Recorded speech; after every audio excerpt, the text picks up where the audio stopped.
Hi, good afternoon, everyone. Thank you for joining us with your stomachs full.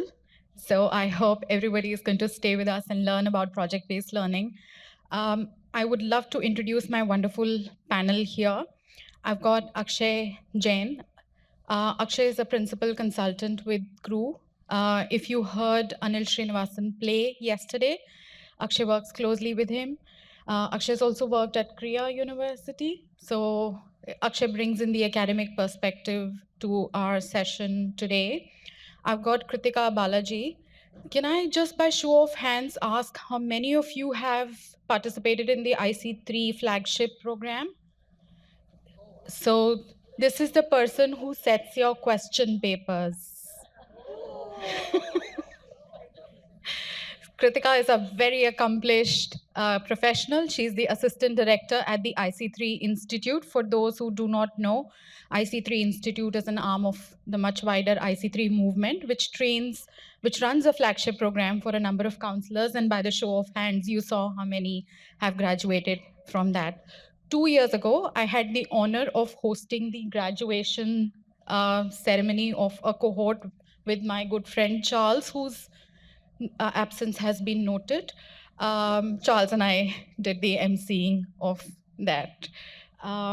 We have with us the very accomplished Shivangi with us. I know I wanted to skip that. I wanted to ask if who knew you. She's asked me to keep her introduction humble, but that is not possible. Shivangi is the education leader. If you've been to Ahmedabad, if you visited any of the Ahmedabad schools, if you've needed any intelligence from the west part of India, we've all gone to Shivangi for that. She's asked me to introduce herself as a counselor at the Ahmedabad International School, but she is much more. She's the director of Shivangi. No? All right. Since we're talking about project-based learning, and since our whole idea is this session is fun, so other than getting a stand-up comedian here to host the session, I've got some fun questions for you. Actually, before we do that, let me introduce Anuradha, Okay. I forgot who's that. our moderator and also an incredibly accomplished higher education professional.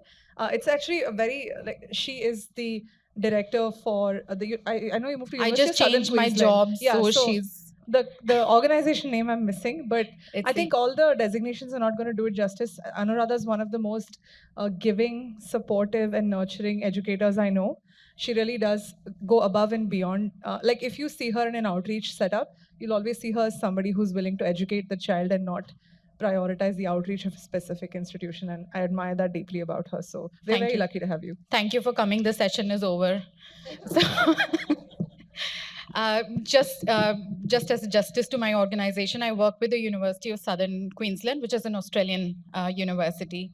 Fun fact about our panelists here, and just by raising your hand, let me know, who do you think is a swimmer from this group? Four of us, actually. Yeah, Pragati, no. I know who knows the answer. Take a guess. Who do you think is a swimmer? Please. Shivangi. Oh my God, that was easy. Who's a theater artist amongst us? Akshay. Someone said Kritika? Me? Thank you. Who do you think can eat anything that crawls on this earth? No. Kritika? Kritika? Vegetarian. That's me.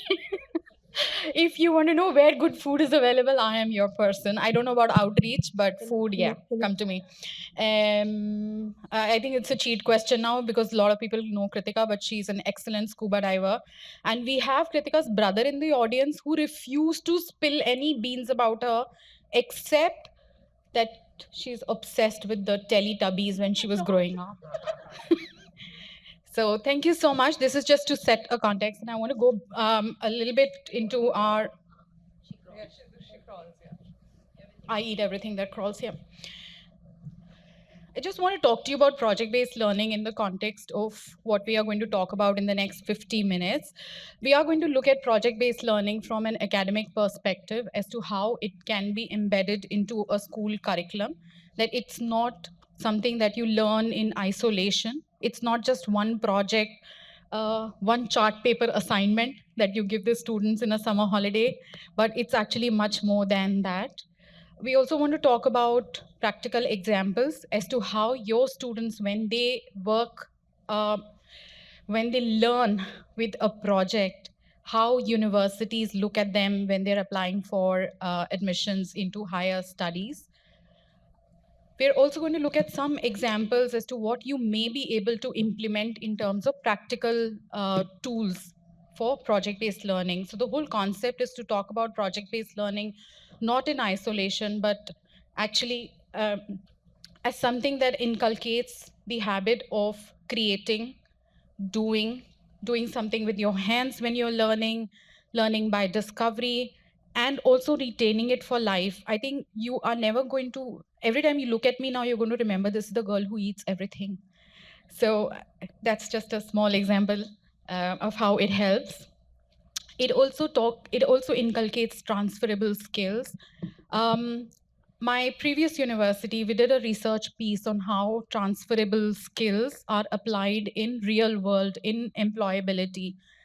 There was a study which Deloitte conducted, which was done over a period of 20 years, which studied people who came from STEM and people who came from humanities studies. The idea was that the humanities curriculum invested a lot in critical thinking or creativity, whereas the STEM curriculum was kind of a little bit more straightforward, a little bit more, principles, theorems, etc. And they studied the professionals over a period of 20 years, and they realized the professionals who had these transferable skills were employable across sectors, and their long-term career trajectory was much better than someone just specializing in one area and trying to climb up the career or professional ladder in that sense. So that we're hoping that that will also be one of the key takeaways from this session. And I would like to invite Akshay to speak to you. Akshay is a practitioner. Akshay works with an organization which encourages schools to implement project-based learning in their curriculum. So he will be able to give you some practical examples of what has worked in his experience. But just before we do that, just to understand our audience, can I ask you by show of hands, has anybody here, how many of you have actually worked with project-based learning? You've designed projects for your students? By show of hands, please. Wonderful. So I think that's a good percentage of our participants today. How many of you are career counselors, school counselors, college advisors?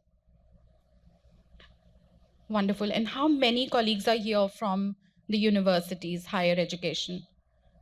Thank you. So this is the paid audience that I brought. Thank you so much for coming in. So I'll invite Akshay to take you through his journey now. Thank you so much. Thank you. Thank you so much, Anu. And I'll move on to my slides. And I want to focus on 3 questions which will structure my part of the presentation. And I'll talk about why. We'll begin with the why project-based learning. Then we'll talk about how. And all of you shared that from different perspectives, either as a university representative or as a teacher or a counselor, you'll have different ways of deploying project-based learning in your classroom. So we'll talk about the how, and then we'll finish with the what is it for the student through project-based learning, what outcomes can students expect to take away, and what skills they can hope to build with project-based learning. So that's going to be the structure. We'll start with the why. But since project-based learning is such a wide term, right? And I want to make this session very conversational. So I want to open it up to all of you, those of you who raised your hand that you've used project-based learning. What do you understand by the term project-based learning? What is a project? How do we apply it in a classroom or for any other purpose, for counseling purpose? And what have you seen students enjoying or not liking? What has been your experience with project-based learning? So anyone wants to share their experience? Ma'am, yes?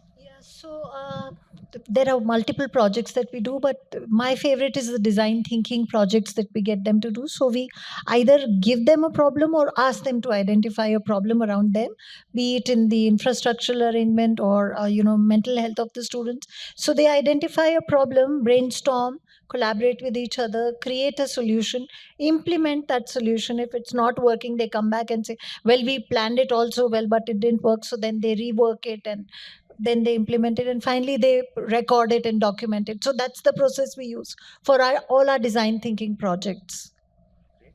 Yes, absolutely. So you talked about design thinking, which is very interesting, and some things that you mentioned in terms of giving them a problem.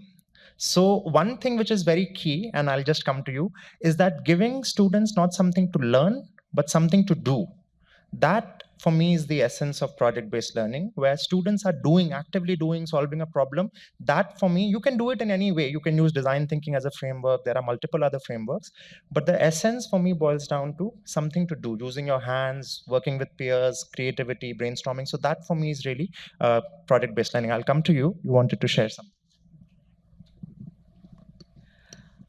We come from a school that is a co-ed, and you know the Gen Z, that they can do anything. So they were hacking the Wi-Fi, even getting into the school head's account. So when I was taking them for the lesson, I came up with the concept of sawdust and said, okay, we've got a situation. What are the options that we can use? What are the disadvantages of the option that you have chosen? And what are the advantages? And at the end, what is the solution? Great, thank you. And we'll keep one mic open for the audience. Thank you so much for sharing that. So again, I think, ma'am, you also touched about that problems in the student surroundings. So it could be a problem in the school where the students, some students were hacking accounts of either school teachers or principals. So that now becomes a community problem, and the students then come together to solve that problem. So that can be a very interesting project also, and students definitely will learn something from that. So now that we have established that project-based learning, the essence is learning by doing something, and ideally in a community that is surrounding you. So you know that community, you observe that community and solve that problem. Now let's take one step back and try to understand why this approach is very important, right? Why should we do project-based learning? There are so many other approaches.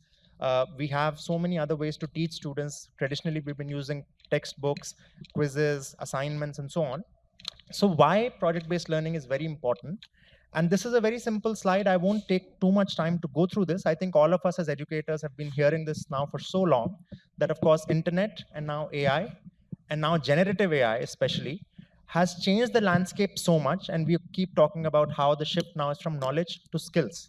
And Anuradha mentioned some of these transferable skills: curiosity, collaboration, creativity. These are the most important skills that students need to build in an area, or in an era rather, where internet and AI will already give you all the knowledge that you need, but you need to have skills to solve problems. So that is very important. And learning by doing, I've already talked about. For building skills, doing is very important. Now in this context, since all of us are educators, I want to ask you this: what is the role of a teacher now in this scenario, where students have to learn by doing and they have to develop their skills? So what is the role of a teacher in this case? So if you're applying facilitating, absolutely. So facilitating, and what else? So facilitating is one thing, but students can be going in different directions, right? So what else? Guide them. And one very important thing for me, which I've understood by doing project-based learning, we work with a lot of universities and a lot of schools. I think framing the right question and framing the right problem. So teacher's role is now not giving the solution. It's not about, okay, this is the problem, how do we solve it? This is the solution. That used to be the traditional approach. Students will get to their solutions. That's not a problem anymore. Now the thing that teachers as experts need to do is set the right questions for the students. What is the most important question in AI today? If someone wants to learn, students will go to the internet, they will use ChatGPT, they learn everything about AI, they learn coding themselves. But what is the right question they should be thinking about in AI? What is happening on the frontier of that field? Who are the experts? What are they thinking? What are the ethical problems with AI? Is there a problem with sustainability and environmental impact of AI? These are the questions that students must be guided and nudged towards. So the role of the teacher then becomes very interesting. It's more about setting and framing the problem, and then let students tinker, discover, explore, experiment, and learn by doing. So that, I think, is a very important sort of takeaway, that teachers' role has obviously evolved, and now teachers really need to think about framing the problem much more than framing the solution. Now, I want to ask you about this. I think yesterday Anil in his session also spoke about this. Some of you might be familiar with this. The picture, it's a bit blurred here, but those of you who can see it clearly, can you guess what this is? This is perhaps one of the first attempts at wide-scale project-based learning that was done as an experiment in India. In fact, it was done here in Delhi and then replicated across India. So what is it that is happening? It's called hole in the wall. Some of you might have heard it. What is happening? Yes, Professor Sugata Mitra did this. And what was happening in this experiment, ma'am? You want to share?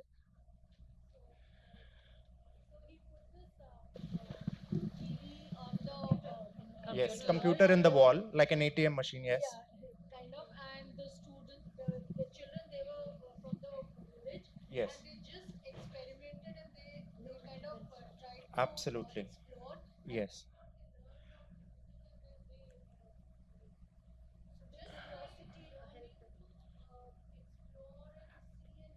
Absolutely. Absolutely. Absolutely. So experience themselves. So this was a very, very path-breaking experiment because people felt that if you just put an ATM-like computer and give it to the students, and mind you, as you mentioned, these were students living in low-income areas, slum areas. Many of them could not read English, could not speak English. Despite that, within few weeks, they were able to navigate and download a browser, access the internet. And within a few months, they had downloaded games. They were playing games. This is, mind you, without knowing how to read. So this just speaks to the curiosity of the student, the ability of them to understand and make sense of the world in their own way, regardless of whether they know the language or not. So this really opened the floodgates in the education world, that our perception as a teacher that we really need to guide and handhold students at every step may not be required. You give them the tools, you give them the machinery, the tools, the technology, and they will be able to tinker and learn.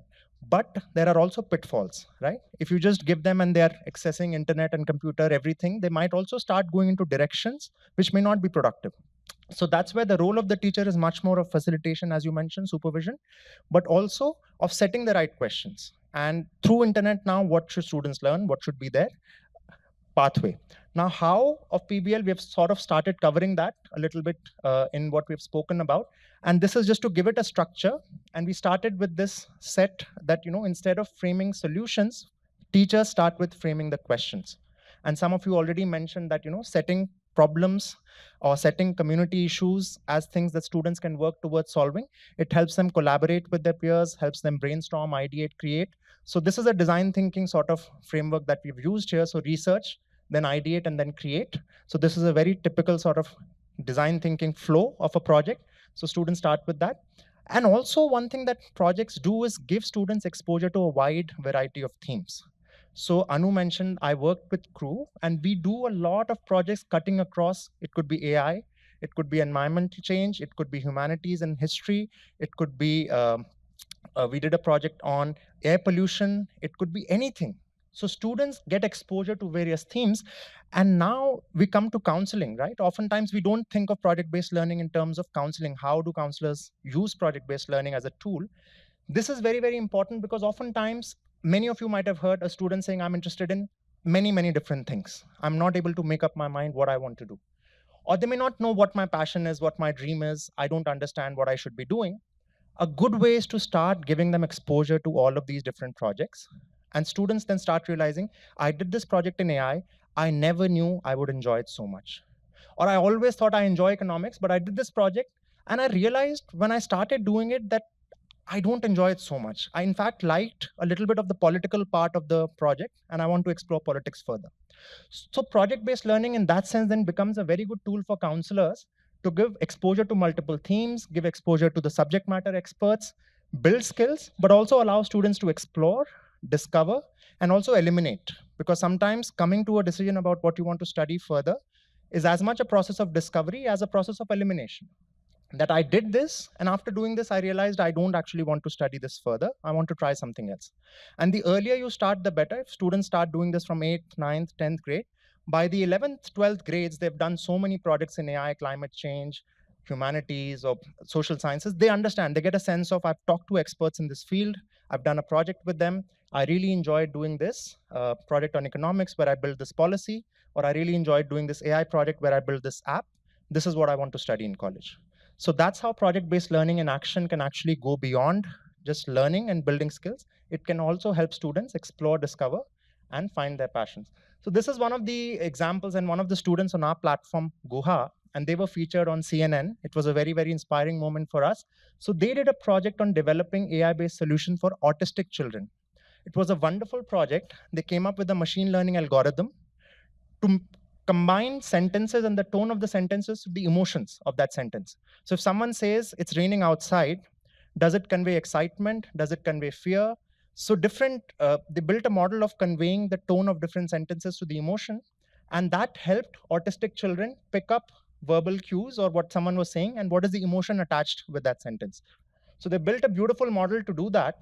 And Guha, after doing this, realized that he always was interested in computer science, but he was not sure what within computer science he wants to do. And after doing this, he realized he wants to work in AI, and particularly AI for social good. So that helped him begin to build his narrative for his college application. And he had already built this project and he had already done this. And finally, he got admitted to Arizona State University. He got a full scholarship. So this is a very, very good story, a good sort of journey of a student who started with a basic idea of a project, learned what he wanted to do, build skills, and then used that as an example for his college application and get admission. So that was the how, and I'll just quickly wrap up with the final slide in terms of the learning outcomes. Anuradha already mentioned this earlier, but if students and school systems, which we'll talk about later, how you can embed this in your school systems, if students start doing more project-based learning, of course, they pick up real-world problem solving, they pick up collaboration, creativity. But one thing which I really want to highlight, or two things rather, is these two. When projects are given to students and students are given autonomy, they also learn self-management. They also learn how to control their group dynamics, how to manage each other's, and also accountability for their part in the project. And of course, self-awareness, what I like, what I don't like, and discovering their path for the future. So with that, I'll stop here and I'll pass on to my colleague, Kritika. Thank you, Akshay. Thank you. Thank you for that getting warm applause. Thank you. So Akshay, I think Akshay covered the importance of asking the right questions. So I will just take one question from the audience for Akshay, if there is, before passing on to Kritika. Is there anything we want to ask Akshay? Not yet? No. Yeah, please. Yeah. Do you want to take my mic? Yeah. If you can introduce yourself and just ask your question. Hi, my name is Sudhanshu. I represent an organization called Young Founder School, helping students 11 to 18 gain 21st century skills. So, I mean, when you and I were students in the last 2 decades, we realized the level of patience was a lot more. But I mean, currently, if we are dealing with students, we really see that the patience level has gone down. And how do they embrace failure has become a challenge, because as much as they want to come try eliminate, the fear to embrace failure is not there anymore. So what was your experience?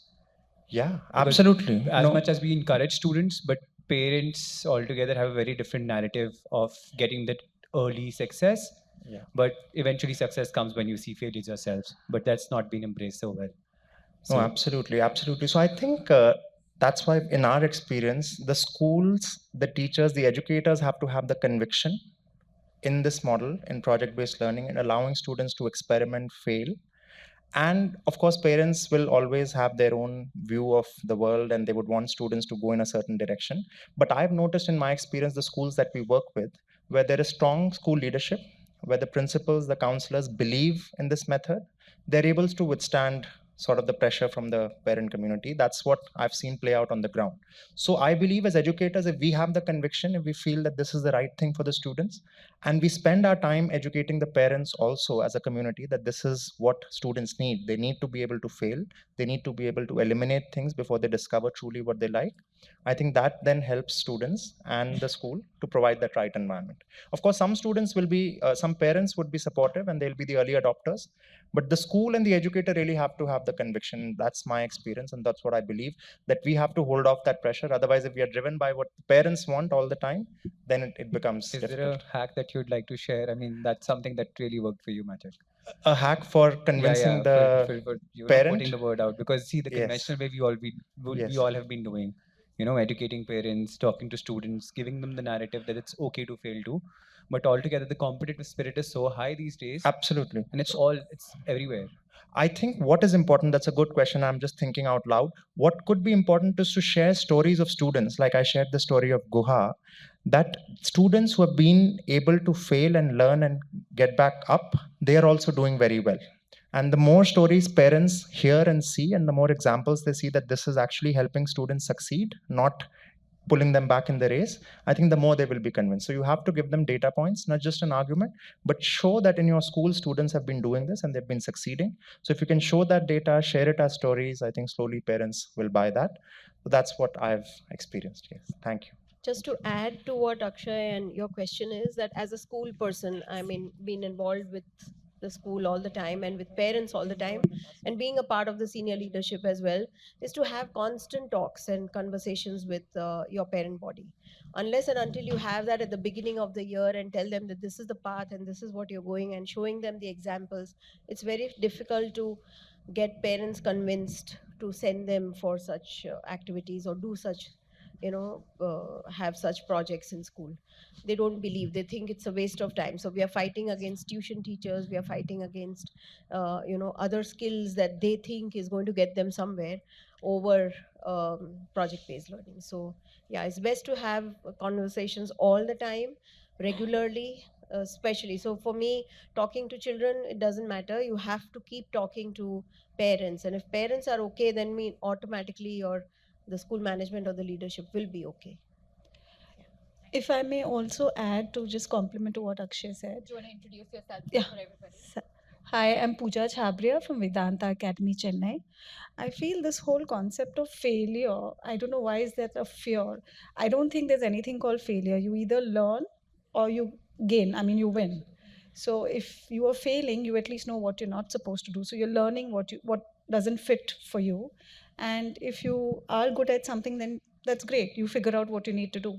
So this whole concept of failure, and you may fail at something, but you're good at something. So you're always winning if you know what you have to do. So this. Thank you. I think that's a great point, especially for our generation. I think so. I'm talking about like 30 years ago in school, coming from a family of high achievers, that option to fail wasn't there. And I think a lot of South Asian kids would actually identify with that kind of pressure where we grow up. So this conversation is really important. So thank you for bringing up that point as well. I now want to invite Kritika Balaji to talk about how to actually implement project-based learning in career and college counseling and everything else that she's an expert at. Thank you, Kritika. Thanks, Anuradha. Am I audible at the back? Okay, I love that they give us the post-lunch sessions. It's a job in its own. But thank you so much for being here. I just want to start by doing a quick recap to phrase what we mean when we say career and college counseling in this context. Because for the longest time in my experience, it got limited to, okay, let's do a psychometric test and give you a report, and it's got generated 3 responses of the top 3 careers your child can pick, which may as well be redundant by the time they graduate, right? Because careers then in themselves are changing and the student is evolving. So we wanted to reframe career guidance from a test and tell model to a model that empowers student to learn. So you're coaching them to learn more about themselves. You're helping them to build 21st century employability skills while they are in school through all of the active initiatives that they're already taking part in. So whether it's the academics in the class, the extracurriculars they participate in, and helping them understand how each of these activities are helping them develop core skills that they will use in the future. Helping them build career awareness about the dynamic world of work. Again, something that's very rapidly evolving. Awareness of higher education pathways, institutions and their requirements. And finally, teaching them the process of matching who you are with what you can do. And this is the most critical skill you can build, and that will be the most important outcome of career and college counseling. Teaching them to know about themselves, understanding the world, and helping them find their fit. Right? So with this in mind, in a lot of what Akshay talked about, he had covered how students use project-based learning to discover who they are, in what they like, what they're interested in, what they're naturally good at. And through the process of elimination and exploration, they learned more about themselves. So what I'm going to dive into is a little bit of how you use PBL for career guidance and career exploration, right? So there are 4 ways in which we can use PBL for career guidance. One is to do structured research and orienting students about opportunities that are available to them, to demystify and deepen an understanding of careers, to explore alignment, and to help them find purpose. So let's start with the first one. I think Anurad asked this question earlier, but how many of us are from the program? Empower, Embark, Enrich, anything? Okay, cool. So this might be a question for you guys. It's testing time. The question paper side is out. So we're going to talk about the counseling laboratory pedagogy as an exploratory way to learn more about careers and industries in the world of work. Can I ask one of my cohort members, what is counseling laboratory? Please make me proud. Somebody. So many hands up. Oh, love it. Okay. Yes, counseling laboratories to give the awareness to the students and the parents so that to choose the experiential, what to happen, and in realistic to choose the career in future. Okay, awesome. Thank you so much. Anyone else want to add to that before I sum it up? Yes. Yeah, the counseling laboratory is about how you can set up a lab in school wherein the children feel comfortable to research and get data and find out more information so that they can take informed decisions about their careers. Absolutely. Thank you so much, both of you. And I'm just going to add a smidge to that and just say the counseling laboratory. Research on their topics of interest and their universities and what careers. So they divided into groups. A group that wanted to talk about the career options, a group that wanted to talk about universities across the world. And so the whole was divided into. And then when they presented, it was a plethora of researches that they did. There you go. Okay, job's done. I think session's also done. But exactly what ma'am said, all 3 of them said, right? The counseling laboratory is a space that is both unstructured and structured.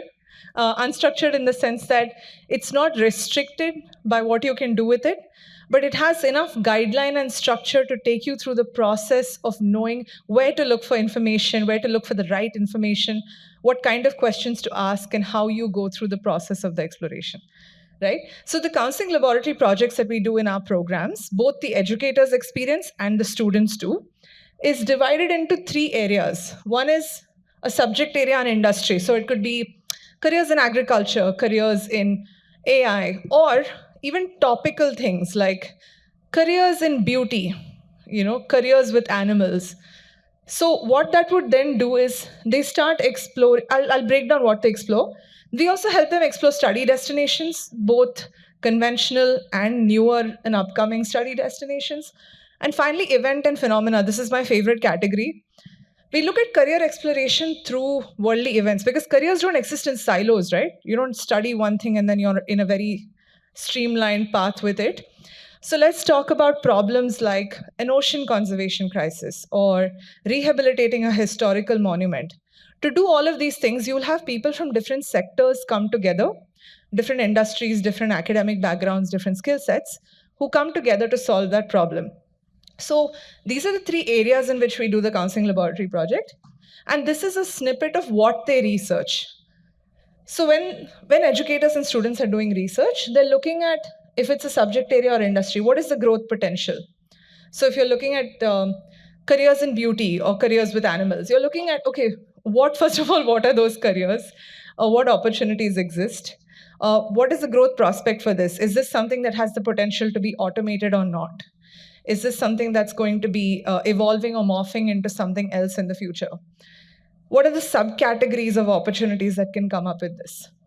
Then, what are the streams and job roles, the education pathways, and the qualities and skills that you need to work in that sector? Similarly, for a study destination, you break it up into a bunch of requirements like the undergraduate program, what the region is known for, whether it has student well-being and support, the climate, culture, politics, cost of education, and whether there's work opportunities during and post. And finally, for event and phenomena, we study how different industries come together what the specific collaboration roles are and how lateral thinking plays a role. Impact on sustainable development goals, huge point of awareness, right? Because your career is not just an individual choice, but has an active role in creating progress in specific SDGs. And lastly, the creative components. I love this about the counseling laboratory project because it's not merely a research project. It's not just to say, okay, here are the guidelines. Now let's produce some information about this. I think they can all tell you we had these components where, let's say you're doing a research on careers in AI or careers in beauty. We'd be like, there's a time machine segment. You have to reimagine in 10 years from now, what are 3 new careers that will come up in this field that don't currently exist? Give it a name, call it whatever you want. Put together a job description for it. Then put together what education qualifications you will need for this new career that doesn't exist, even if it means a new education pathway that doesn't exist. So it's really pushing people to think about how to utilize data for well-researched forecasting, right, of possibilities. Sorry, yeah. This is a quick example of how a couple of cohorts have done it, right? We did careers in biology and geography. And if you take one of these careers of a medical geographer, this slide shows that they did research to find there is more than one pathway to become a medical geographer. And this is not something we outlined in the project guidelines. They came up with it through the research to show that there are multiple education pathways to the same career. Similarly, applied mathematics, such a misconception. People hardly know why they're studying what they're studying in math class. So when you look at how math is applied for understanding global warming, in game design animation, in epidemiology, it really shows where specific concepts of math have applications in different careers. Also, how if you take a unique study destination that you don't know much about, how would you study growth potential and trends in that region? What kind of employment opportunities exist? What sectors are thriving in that region? These, again, were not specific things that were in our guidelines, but came up as a byproduct of the exploration. Okay, there's a lot of subcategories. I'm just going to move through this. This was in the study destination section. We said, imagine you're the mayor of the town or an education minister. Now that you've explored the study destination, what policy reforms would you bring or change? And there were some cool outcomes that came from that. And I love this example because it took, engineering is one of the most vastly aspired fields for people who are still learning more about it. But if you look at what it takes to be an engineer on a day-to-day basis, we're not looking at it from the intrinsic point of view, which is what qualities and skills do you need to be an engineer? And through the project, you help to open up that side of it. Okay, let's delve a little deeper now. So amongst these careers, is there one you feel like, let's say a student came up to you and said, okay, I think I'd like to be a CSR manager at one of the large organizations. What would you say to them? Like, I'd like to be a CSR manager. I'm trying to figure out if this is right for me. Yes, sir. Okay, that you should be empathetic. Fair. I love that you went directly to something that is an intrinsic personal quality. I love that. Communication. Great in communication. Okay. Yeah. Then, yeah, problem-solving ability. Yeah. Sorry? Problem-solving ability. Yeah, the ability to problem solve. Fantastic. Very nice. So, okay, the student has come and asked you, and you've now outlined 3 important qualities the child needs to have. Great. Thank you so much for sharing. Anyone else wants to share? Okay. I inform them to experience and learn more about what the career entails. Or would you know instinctively if the kid or me or someone came and said, I'd like to be a CSR manager. Can you tell me more about it? Or can you help me figure out if this is right for me? What would be your first instinct to say? Sorry, just 1 second. Someone had raised their hand there. Yes, ma'am. I would actually ask, what is it that is attracting you to that particular job? What is it that interests you about that particular job? Okay, very good question. Yeah, where is this coming from? All right. And do you know what a CSR manager is? Great. That's a great follow-up question. Do you know what a CSR manager is? Do we know what a CSR manager does?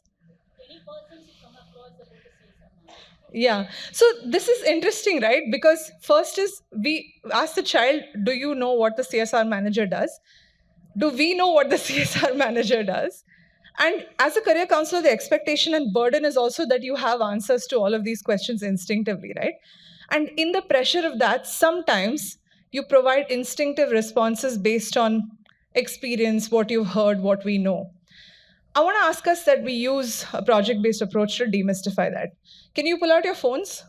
LinkedIn, monster.com, any job search app, or just open it on your web and just put CSR manager into the job search on that app right now. I'll also do it on my phone simultaneously. Just pull out your phone, go to LinkedIn, go to monster.com, naukri.com, any of these job search portals, and type in CSR manager.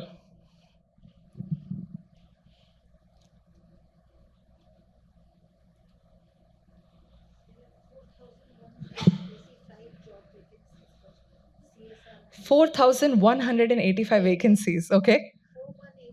4185, okay, love it. What else? You found 4 people in your network who are working in this space. Lovely. 62 jobs, okay, in the portal that you looked at it on. Anything else that's coming up? Read the job description. You can tell me if there's something that's standing out to you that you may or may not have known before.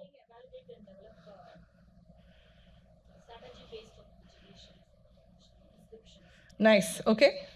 Sounds good. And organization objectives and work industry market and community needs. Sorry, which organization is this for? LinkedIn. No. I mean, is that a CSR manager at LinkedIn? Yeah. It's Oh, mentioned. okay. LinkedIn is hiring for LinkedIn. Okay. CSR manager only. Partnership. Okay, got it. Okay, that was not for LinkedIn. Got it. But okay, in the interest of time, I want to expedite. But did that activity give you an idea of how we can take a moment to first deepen our understanding of what it entails and do this as a collaborative project and activity with the parent and student to deepen an understanding and not go making decisions basis an idea of what a career is? This is the biggest challenge we have to combat, because more often than not, I mean, I've seen it in my own family. My niece is an incredibly talented designer, and my uncle, from his personal beliefs, feels that finance is more stable. And when I asked, can we go look up active job descriptions? What is the starting salary? What are the day-to-day tasks and descriptions? Can you go experience this? There's a certain resistance that comes with it, so it will take some coaching. But if this is a structured activity and exercise that you're incorporating early in conversations, when they're at the 9th, 10th grade level, you're taking them through a very meaningful, research-oriented and reflective approach to the decision-making process. And then taking away the ideas of what if and what it could be, right? Okay, so that's with demystifying careers. Also, talk to a professional. Right now, ma'am said that when she opened it up, she found that there were 4 people in her network who work in that job. It's a great way to then connect that student to the person in your network and just say, please have a conversation with them, see if there's a potential for a short stint or a long stint internship opportunity to really get a sense of whether you enjoy the day-to-day tasks of that job. Okay, my favorite part of this. We're going to do an activity now. You're going to think about this and tell me what movie character you are and why.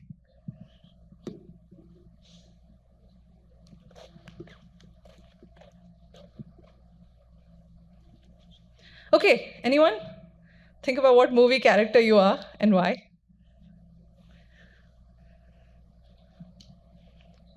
Now is not a good time to be shy. Okay, who had a hand up? Oh, hi. Okay, awesome. Yes, ma'am. Love it. Please tell us which movie character you are and why. Okay, so this is an old movie. Not old for all of us. It's a Sanjeev Kumar movie which says Naya Din and Nayi Raat.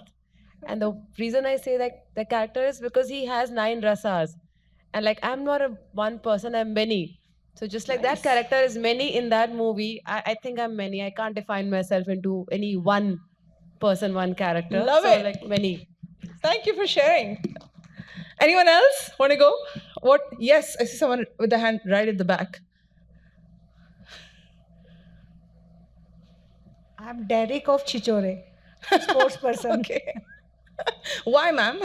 Like I have seen multiple incidents in my life that when we were in school, so we were doing such things. So when you have to win by hook and by crook, so that's how the trick was. Love the self-awareness and honesty. Okay, was anyone else wants to share? Yes, okay, Juliet, go for it. Sorry? Oh, okay.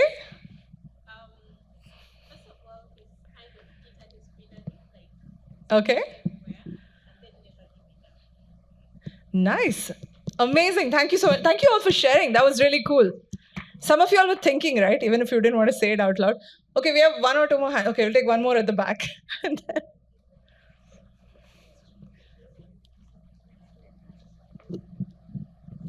Hi, I'm Rohit. I feel that I represent Arjun better from ZNMD. I also have a group of 3 friends, and whenever we travel, I follow the same thing. So that's why. So you got a laptop open on the side of the road? Absolutely right. That's taking why. Okay, I love it. Okay, thank you so much for sharing. Why do you think we did this activity? Yeah? Introspection, self-awareness. Yes, absolutely right. And what else? For having fun. Yes, true. What is the value you like about the character? Yes, absolutely. So it's a part of reflecting about what you value and what you care about. Recollection. Okay. Ma'am, I personally think that I am playing a role of a grandpa or a grandma who keeps guiding people. You've got a Yoda. For good 8 hours or 7 hours. Yes, I am exploring knowledge day by day. Yeah. But personally, in a school life, the one thing interesting value I have is keep guiding, keep directing. This is right and this is wrong. Yeah. Thank you, ma'am. Awesome. Thank you so much for sharing. Did you have your hand up? Yeah.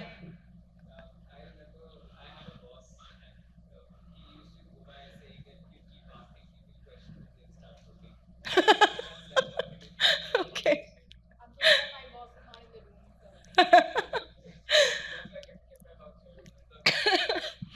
No, thank you all for sharing, and you're all right, of course. I just wanted to add another layer to this.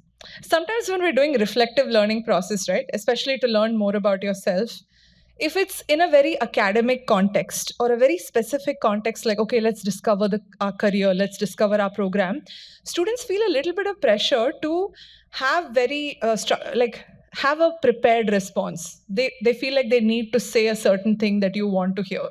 And it is, like, we have to admit, it's just something that they're very attuned to, right? So there is a little bit of pressure to produce a certain type of answer when you put it in a very structured format. But when you do something abstract like this, it doesn't come with any pressure of the right answer. It comes with the option to give an instinctive response. And that's a skill you want to be able to help them cultivate, to explore who they are and where they align. So in a couple of schools that I've worked with and a couple of fun projects that we've done, we've asked students questions like this. If you were in the Harry Potter's Ministry of Magic, what job would you be doing?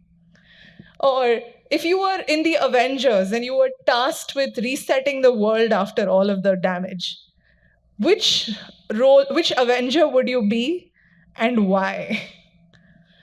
If there was a zombie apocalypse, what would you be doing?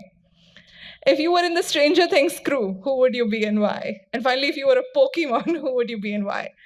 I love these questions because they really first connect culturally, but more importantly, really allow them to explore themselves in the context of things they love. And the last thing I just want to leave you with, because we're really running short on time, is the last aspect of this is finding purpose. And a lot of your schools are running projects based on sustainable development goals, right? Yeah? Can I see a show of hands? How many schools are running projects that are SDG aligned? Okay, awesome. This is one way that you can use a project-based approach with SDGs to help students reflect further on, if you did a particular community service project, why did I choose this project? What SDG has it impacted? What specific initiatives did I undertake in this project? What skills did I learn from it? What personal qualities did I develop? And 3 careers I could take up to continue to positively impact this SDG and create progress in the problem that I would like to solve. So this is a fun template that you can share with them as a reflective exercise that comes after doing a project that's linked to community service in their school. So I'm going to stop here. I'm so sorry for shooting over time and turn it back to Anuradha. Thank you, Kritika. I think Kritika's wonderfully explained how to demystify careers, but my key takeaway from this session has also been I am not one person. So thank you for making that comment. I think that's going to be my next year's session proposal, whatever IC3's theme may be. I am not one person. Thank you for that comment. I want to now invite Shivangi, who's going to segue into how she has implemented some of the projects in her school throughout the year. So there's early year examples, there are middle years examples, and then there are senior year examples. And senior year examples may also be relevant to our university colleagues here, because you will see how those projects have led to admissions into some of the top universities that Shivangi's school works with. So Shivangi, over to you. Thank you. Thank you, Anuradha. And after this fantastic talk by Kritika and Akshay and Anuradha, I don't know, but I'll try. And I'm sure all of you have got similar examples to share with in schools. So just, where's the clicker?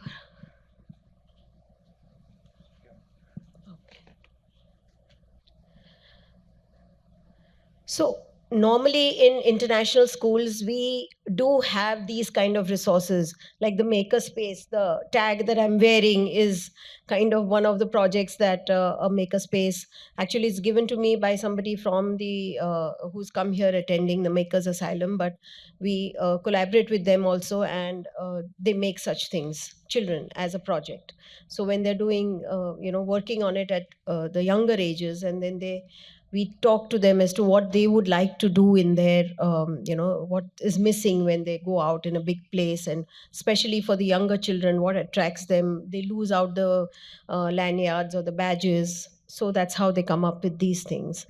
We have a visual art lab where we also do design thinking activities, and a lot of activities can be done. Computer science clubs, entrepreneurship clubs, we have a marketplace. So these kind of resources, if you put it in your school, what I'm going to tell you and talk to you about is how practical it is in a school setting. So if you have that in a school as an international school, it's well and good, but quite a lot of us are here from the national curriculum or the state curriculums. You can talk to your management and see how you can, or associate with people who have these kind of resources. That will get them to a lot of good thinking at an early stage. So this is an example of what we do with the early years. So when I say early years, this is from grade 5.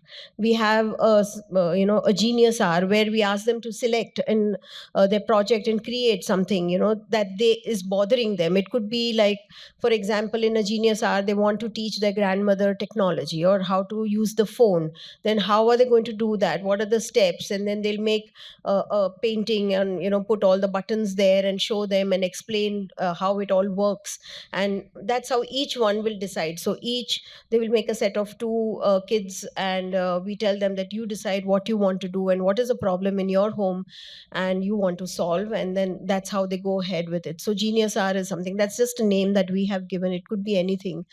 Then even understanding rights and duties of informed citizens. This comes under, because we run the PYP program, it also runs under how we organize ourselves, but it can also run under social studies.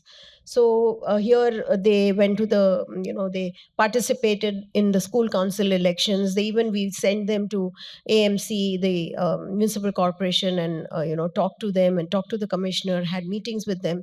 So small little kids, 6th standard, this was for 6th standard. And then they came back and presented. So that is embedded in their mind forever, so they know for sure that what kind of power, what kind of authority, what kind of changes they can do at that level. So that kind of gets them ready for that level. and learning sustainability at an early age. That is also one important things, that we also have a outdoor program embedded in our curriculum. So every year from grade 4 onwards, the children go for an outdoor program. So this kind of connects to that, and to create awareness with the community, the local community there, and find the problem. And next time they go to the same place, the same grade goes to the same place, so they have got a problem already from that place, and then they go with a solution, then they come back with another problem. So it's always ongoing. Middle years, so another one interesting was expressing through art. So they decided that we wanted to find out that what kind of all the art is in the old city. We have an old city and a new city, and what is happening there, the Sarkhej Rosa and all those areas which are very monumental. They what kind of shape they are in, and somebody who's interested in art and literature, so got them together. This is something for the 8th and 9th 10th students. Market day somewhere, something like we used to have melas, if anybody had melas and you remember. But then this is at a bigger stage, in the sense they have to make a plan, they have to give us the costing, they have to tell us how the packaging is, and they have to create it and make it themselves, not buy it from, say, a Subway and sell it here. It's not like that. So they have to really do things and work it out themselves. So the problem is given to them, that this is what you have to do, and that's what they do at the 8th and 10th level. The interesting part is from there, when they come to the senior years, these are some very interesting projects that the students have done. So for engineering, this was some time back, about 5 years back, he had created a helmet for charging a mobile phone while riding a bike. So this was just one of the, because of his passion for engineering, he had to, and that time we didn't even have the maker space. So really was working with the physics teacher and sitting down and figuring out how to get this going. But it was a very interesting project that came out, and tried and tested and worked very well. He's finally gone to Chicago, and he's already passed out from there. And yeah, another computer science aspirant student, voice enabled multilingual testing platform for visually impaired students to write exams without a scribe. That was from the Blind Men's Association. They had associated, and he wanted to do something. So this was something that he created, and very, very passionate. So we have to guide the children as to how they can kind of channelize their interest into something that they create, some kind of projects that they create. It doesn't have to be like really earth shattering or something very different or difficult, but something which can show that yes, I have the willingness and the rigor to go through it and make it work well. He's, of course, in New Pen. Another very interesting fact about him is that he was also a very good painter. So he made a comic book on particle physics, which we then gave downline to our 8th and 9th standard students. So, those kind of projects that came in. And yeah, sensor for suicide. So they made a sensor. This was a team of 3 girls who made a sensor for suicide, and we have a riverfront. So they approached the government, and they took permission of tying that wiring and creating those sensor all around the riverfront, so that anybody who jumps in, there would be an alarm that goes to the office there. There, of course, one of them is at Cornell, one is at UCB.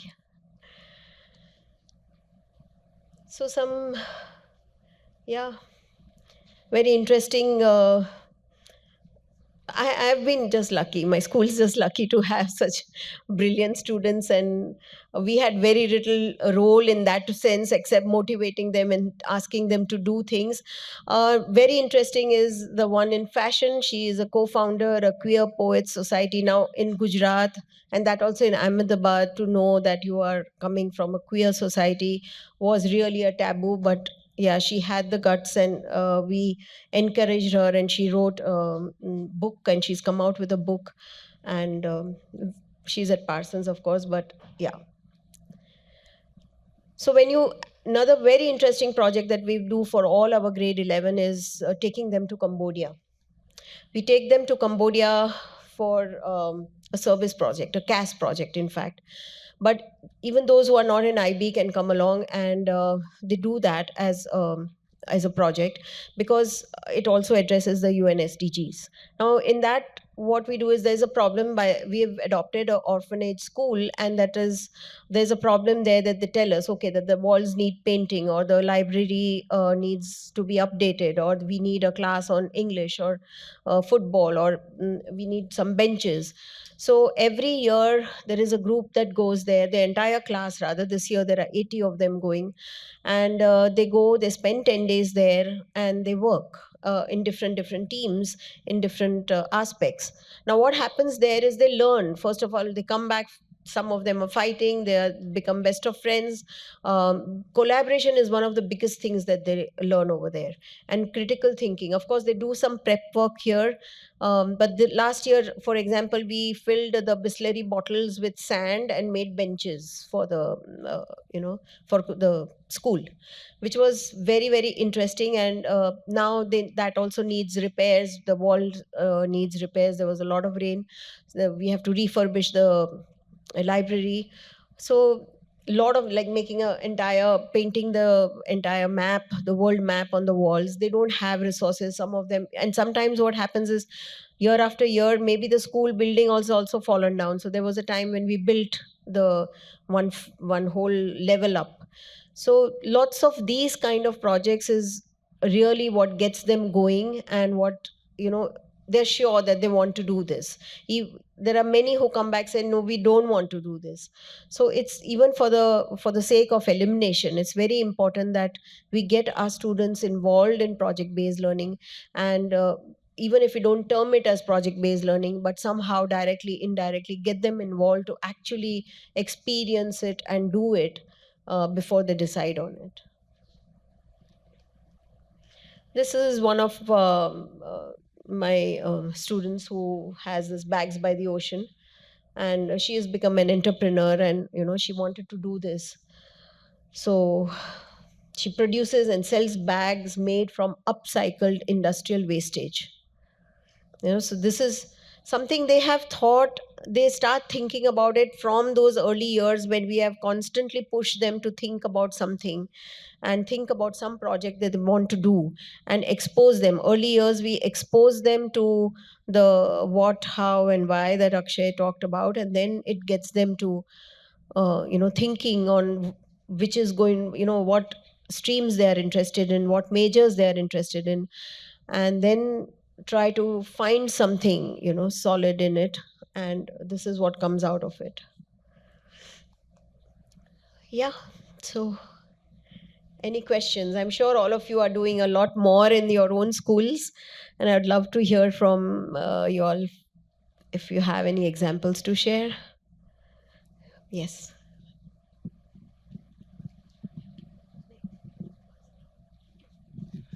We have a group of Leo Club who sourced money through gatherings and sales, and then they built a school for one farm school that was learning under very difficult conditions. And as we speak right now, the block is now being used. That's great. That's wonderful. Hello. Yeah, such examples are always very inspiring. Yes, ma'am. Yeah. Asma, ma'am, you have a lot of things happening in your school. Shivangi, ma'am. Sir was also got the mic. No, okay, you guys carry on. Then after you. No one is there? Go on. Yeah, please. Okay. Yeah. Hi, I am Simar. So I'm from a school in Gurgaon only. I'm from Heritage. So there's a project which we are doing, and I also have a question. After that, I'll ask. So there was a a small thought. It came in 2016 in students' mind that we need to work for community and serve outside the school also. So they were talking about visually impaired. So in 2016, they came up. That was group of children. They approached me that okay, ma'am, that nearby in Delhi, they went actually to some mall which is near the Saket Mall. So on the way, there was a small hostel kind of visually impaired hostel is there. So maybe they were passing by, they saw certain people. So from there, they told me that, ma'am, we met few of the visually impaired people. We want to work for them. So they are set of 6 students, those who approached us. So after listening to them and all the things they wanted to do, so applying the design thinking process, that is the best way to approach for them and work with them. So first of all, we went to that particular place. We understood what are the problems they are having there in that hostel. And after understanding all those, the students came back and then they thought about and ideated that what should be done. And then they came up with a smart stick. So they created the smart stick in 2016. We started that. And the aha moment for me for that project, why I wanted to share is, so that was 2016 when we started. And the students, they were in 10th grade and they graduated in 2018. So they were with the project in 17 also. We took 2 more students in 17. Then in 18, we took 5 more and they acted as the mentor. Until now, that project is running, and we have one more visually impaired school which we have taken, we have collaborated with, and we have given a name to the project, which is Saksham, Enabling the Society. And also we have taken 3 schools. 2 are government school, one is in Palam Vihar and one is in Bajgeda Gaon, and one more which is in Tigra village. So we have collaborated with 5, and every year we are also after interviewing set of students, and we open this applications in the whole school in senior program from 8 to 12. And the students, those who are interested in, they enroll, they give an interview, and then they are a part of this project and we work for them. And the best part is that they are still sometimes messaging me that, ma'am, I hope the project is doing well and how it is. So that connection the kids they have and they leave, and the way they work for it is one thing. And the question I have is PBL only, it should be catered to set of children, like suppose it's from 500 set of children in senior program, the selected one, those who want to do, they enroll and they are benefited with. But can we bring PBL like what we do in the classrooms, for example, integrate math and computers together and do a small thing and teach them, involve in pedagogy? Is that also a right approach? Yes, Or- that is the right approach, and having it embedded in the curriculum is very, very important for schools. And I want Asma ma'am to say something. Hello, I'm Asma, and we also do a lot of projects. One, keeping what she said in continuation, we have an eye camp that is, we provide, our children are first trained to test the eyesight of the students by doctors. And then the children go and popularize this idea in we choose a village or any area where we have the underprivileged section, and there a camp is set up by the students for 4 days, and that is an annual feature now. It's been going on for around 10 years, and every year around 5,000 villagers we impact by distributing spectacles and identifying people who cannot afford the cataract surgery, and they are guided to the hospital, and the hospital also willingly take cares of the operation and they get the cataract. So that is an annual project which we have adopted in our school, the iCamp project, and we have a number of them. We have the washroom projects where our children have gone and surveyed schools where the girls are leaving education because there are no washrooms in those villages. And then the children have gathered together and build washrooms also in those schools. So these are some of them that we have. Thank you very Thank you, ma'am. Thank you. That's really inspirational. Yeah. So, okay, good afternoon, and thank you very much. My name is Ramesh Adhikari. I'm from Nepal, and thank you very much sharing wonderful insights regarding PBL. Sir, Akshay sir, I have one question. So, everything is I understood. So, after completing the PVL from the title selection to the final product, definitely evaluation is necessary over them, no? So what type of evaluation can we do, and the role played by teacher and students for framing the evaluation rubrics, how could they play the role? So my first question is this, and second, I would like to say, is it comes under the PBL or not? Actually, I'm a school counselor in Nepal, so I got one proxy class. Then I went over there, and the class was grade 7.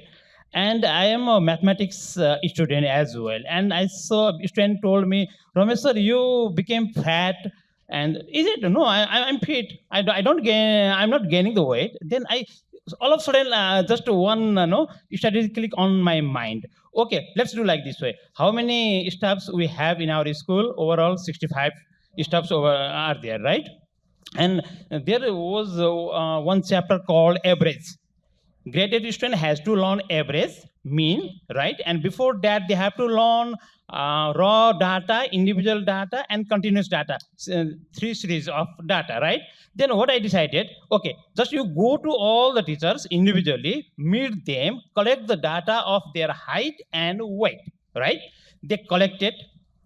First, they collected raw data. Then they they just categorize the data into the group, right? From there, they learn how to classify the data into the group. And after that, they just use the mean formula, and they find the average of height and average of weight. And I told them, okay, just go to the Google uncle and check, is that average is correlated to the average height or not? Then they just find for this average, the height is not correlated. That means height cannot be increased or decreased. So what can we do? We can either gain our weight or lose our weight, no? So in this way, they completed one project. Is this activities come under the PBL or not? So thank you. Yeah. So thank you. I'll just ask you to hold on to this question. Akshay will be able to answer, but I'm conscious of the time. I know people have to join the closing sessions. So I just want to thank you for staying on this journey with us for the last 60 minutes. We are here for another 5 minutes. If there are any questions, comments that you would like to bring to us, but please feel free to join the other sessions. And I just want to thank all the panelists that contributed to this session. So thank you, Shivangi, Akshay, Kritika, and thank you everyone for being here.